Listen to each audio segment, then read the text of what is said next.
Kitchen கிச்சனில் இப்போது மொச்சக்கட்டை போட்டு காரக்குழம்பு வைக்க போகிறோம். வத்தல் கொஞ்சம் கலந்துக்கலாம். வெங்காயம் இந்த மாதிரி முழுசாக, பெரிய வெங்காயம் தான், சின்னதாக இருந்தது கொஞ்சம் கட் பண்ணி கொஞ்சம் முழுசாக வச்சுருக்கேன். 3 சின்ன தக்காளி எடுத்துருக்கேன். கருவேப்பிலை, புளி இது ஊற போட்டிருக்கேன். இதுவே நிறையா இருக்கும் குழம்பு. நம்ம புளியை கரைச்சிட்டு புளியிலே உப்பை போட்டுடலாம்.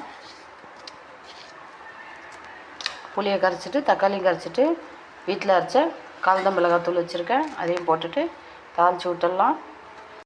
மிளகாத்தூள், கலந்த மிளகாத்தூள் 1.5 ஸ்பூன் போட்டிருக்கேன். தக்காளி கட் பண்ணதை போட்டு புளி கரைச்சிட்டோம், மஞ்சத்தூள் போட்டேன். இப்போ இதை கரைசலை நல்லா கரைச்சிட்டு நம்ம தாளித்து விட்டுடலாம். இப்போது நம்ம மொச்சக்கொட்டை குழம்புக்கு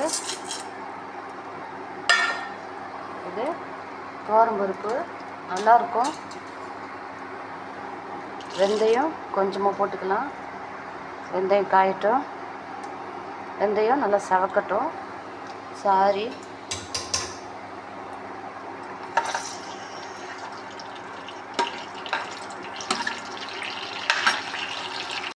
ஆமாம்,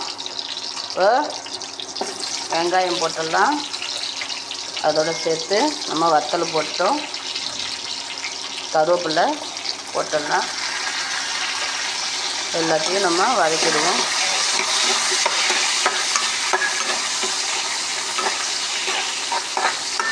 பூண்டு கடைசியாக தட்டி நம்ம போட்டுக்கலாம்.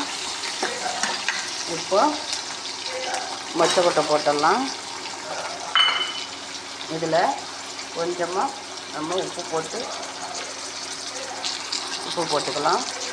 நல்லா கொஞ்சம் மஞ்சத்தூள் வெளியே போட்டுக்கலாம்.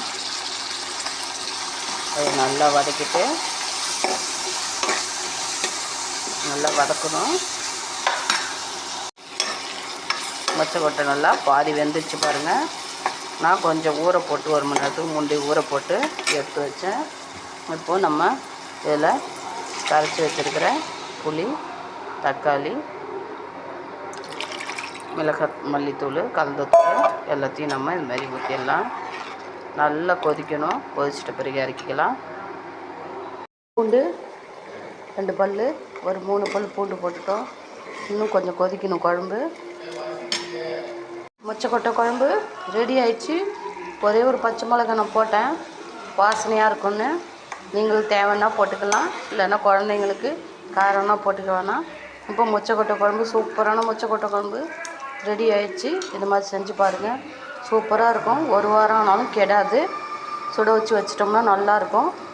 இன்னை விட நாளைக்கு சூப்பராக இருக்கும். இது என் வீடியோவுக்கு சப்போர்ட் பண்ணுங்கள். இந்த மாதிரி செஞ்சு பாருங்கள். நன்றி.